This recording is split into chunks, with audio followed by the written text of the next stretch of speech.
Welcome to this explainer. If you're a senior leader or a board member at a nonprofit or arts organization, you're used to making careful, highly strategic decisions. But today, we're diving into a conversation that actually needs your attention right now, this very summer. We're talking about AI governance and why it's absolutely not just a future problem, but a very present reality. So, what's happening in your boardroom? You might be asking yourselves, have we made a decision on AI yet? And honestly, most boards think they haven't. They feel like they're just in a holding pattern. But here's the honest truth.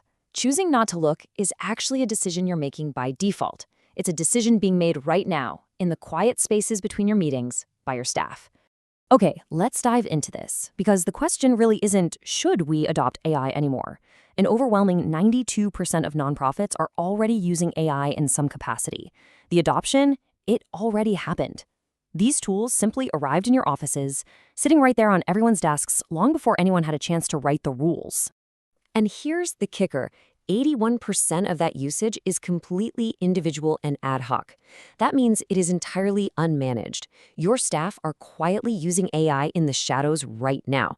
Maybe it's a development associate polishing up a donor letter or a marketing lead running a grant narrative through a chatbot. They're doing this without official guidance, simply because no one has actually told them what's allowed and what's absolutely off limits. Now, when we start talking about governance and oversight, let's just calmly dismiss the fear-mongering right out of the gate. The real risk for your nonprofit is not a lawsuit. No nonprofit arts board has been held personally liable for an AI oversight failure. So if anyone walks into your boardroom waving legal threats, they're overplaying a weak hand. You're intelligent leaders, so you know the true exposure is much, much quieter. That real exposure lands in the form of what we call the silence tax.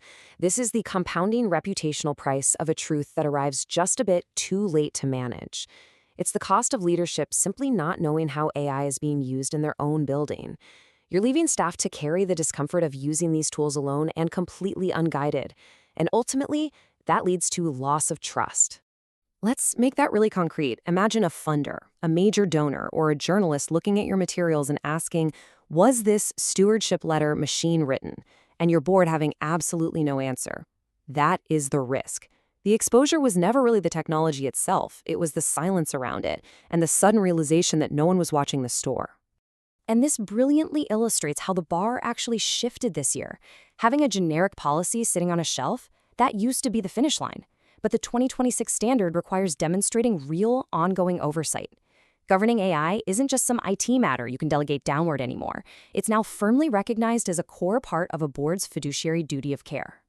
But please, take a breath here. You really don't need to be an IT expert. No single board member needs to be highly technical or fluent in computer science. What your board owes the organization is simply the collective ability to ask informed questions about something that is literally already running inside the building you're responsible for. The most important shift we can make today is how we actually view this entire task. We need to reframe AI governance from being this tedious tech chore into a vital act of mission protection.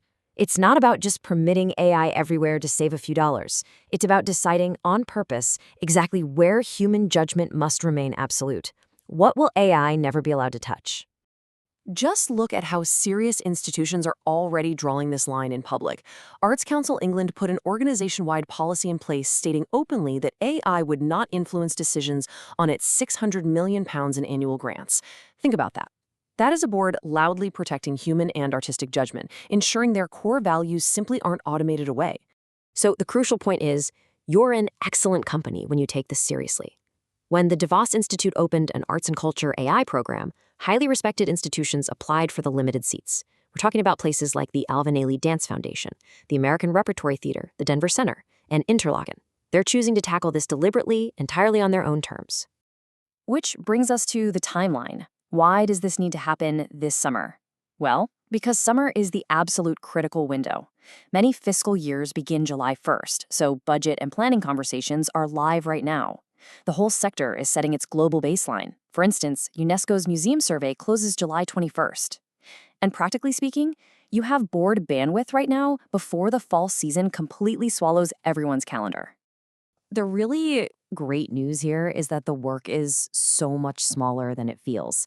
Building the foundations of AI governance takes weeks, not months.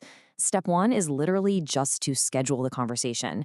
Step 2 is establishing those boundaries, which a prepared board can knock out in a single afternoon. You don't need a massive, dense, technical manual. You just need to agree on what you're going to protect. The most expensive position you can take right now is the one that actually feels the safest: silence. By doing nothing, you're letting the quiet dictate your policy. So I'll leave you with this. Will you schedule the conversation this summer? Make that single, low-friction decision. Get this on the calendar and set your boundaries now before the busy fall season decides for you.